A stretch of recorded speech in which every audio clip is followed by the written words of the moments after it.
டேய் தங்கம், என்னடா ஆச்சு? நேத்து உன்னைய நான் பார்க்கவே இல்ல. ரோடு சைடு வரவே இல்ல நீ. என்னாச்சு? அக்கா ஏன் கேட்குற என்னைய என் ஓனரு அவுத்தே விடல நேத்து. வீட்டிலேயே கட்டி போட்டாரு. அவர் ரொம்ப நல்லவராச்சே. உன்னைய அவுத்த விட்டுருவாரே. ஏன் அவுத்து விடல? அக்கா அதுவா முந்தா நேத்து நான் ரோடு சைடு பில்லு மேயலான்னு வந்தேன். பில்லு எதுவுமே கிடைக்கல. ரொம்ப பசிச்சுதா. அதனால பேப்பரையும் பாலித்தீன் பேப்பரையும் தின்னுட்டேன். ரொம்ப வயிறு வலிச்சுதா. அதனால வேகமா ஓடிக்கிட்டு இருந்தேனா, எதுக்க ஒருத்தர் வண்டியில வந்தாரு. அவரு மேல மோதிட்டேன். அவரு கீழ விழுந்து அவருக்கு அடிபட்டுருச்சு. அதனால தான் என் ஓனர் அவுத்து விடல நேத்து. ஏதோ இன்னைக்கு ரொம்ப கத்திக்கிட்டே இருந்தேனா, அதனால அவுத்து விட்டுட்டாப்படி. நான் என்ன செய்யறது? சரி விடுடா தம்பி.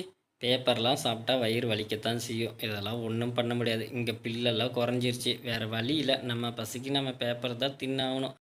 பேப்பரை திங்கிற நமக்கே இந்த நிலைமைனா, அது மூலியமாக வர பாலை குடிக்கிற அவங்களுக்கு என்ன நிலைமையோ? குப்பைகளை குப்பை தொட்டியில் போடுவோம்.